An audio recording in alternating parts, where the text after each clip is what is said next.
Sa mga kosa, nandito ang ating mga tropa, si Noynoy Sasi. Salamat sa mga dalaga. No, may bulaklak, may isda, kung ano pa, chichara, napakadami. Kasi engineer, sila may mga dala sa atin. So kumuha sa mga kosa ng 2 trayo, nag-add pa siya ng babae. Kaya mga kosa, nagbitaw kami ng mga bulik. Para ano masasabi yun sa mga bulik? Ay, super.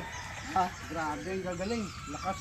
Ikaw boss, Wala kang mga pili. Lahat talaga mapaa. Cutting ability nila at saka yung ano nila, yung paing ano talaga yung paa nandoon lagi. Kaya napakaganda ng mga bulik. di ba napakainit kanina? Dapat ipapali manok, tas fasting pa tayo ngayon. Napakainit pa ng panahon kaya talagang ano, lalo na siguro kung nakapagpahinga ng maayos yan. Ayan. Simula umaga mga kosa, nandito sila. No? Inabot na sila ng hapon. Ang oras na ba? Alas 5 ata mahigit na. So mga kosa, kumuha sila ng 2 trayo, nag-additional silang 2 ulit. No? Bali 7 to, nagbigay ako ng isang babae. Idol, pakita mo yung mga manok natin. Nakinuha nila. So ito mga kosa, yung block natin. Ayan, pakita mo to. Ito yung isang block natin mga kakosa. Grabe palo. Ayan, ito yung tinatawag yung chicks to go. Tapos lahat ng mga babae nila mga kakosa, mga dome to. Ayan, pakita mo doon sa kabila, idol. Dome to. Kaya mga dome yan mga kosa, lahat ng babae natin. Pakita mo isang boots lang natin. Okay. Ito mga kakosa, napakagaling na manok. Ayan, sumagot oo daw. Ayan mga kosa, yan ang ating ano. Yan ang ating mga... So mga kosa, ako na nag-select nito para sa kanila. Sinulat natin na wing band tsaka yung bloodline kung sinong magulang para hindi na sila malito.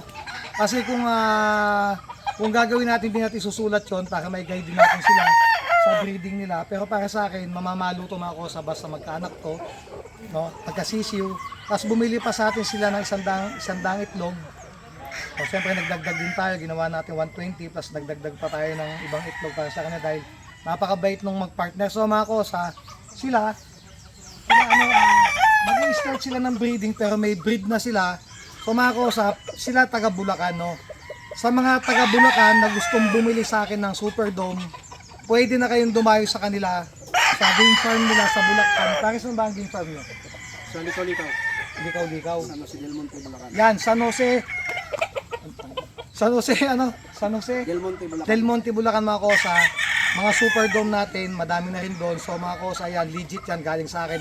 Ako na nagbangga nito mga kosa. So next year, sana kung may bibili din sa akin at gusto nyo malapit-lapit, punta lang kayo sa game farm nila sa Bulacan. At legit yan mga kosa, galing sa akin yung mga dome nila. At saka yung mga block nila mga kosa. Yan, maraming salamat po. Siyempre, salamat sa kanila. Sa mga kanyang misis na supportive mga kosa. At siyempre, napakadami nilang dala. Sabi salamat. Maraming salamat sa inyong dalawa. At sana mapadami na.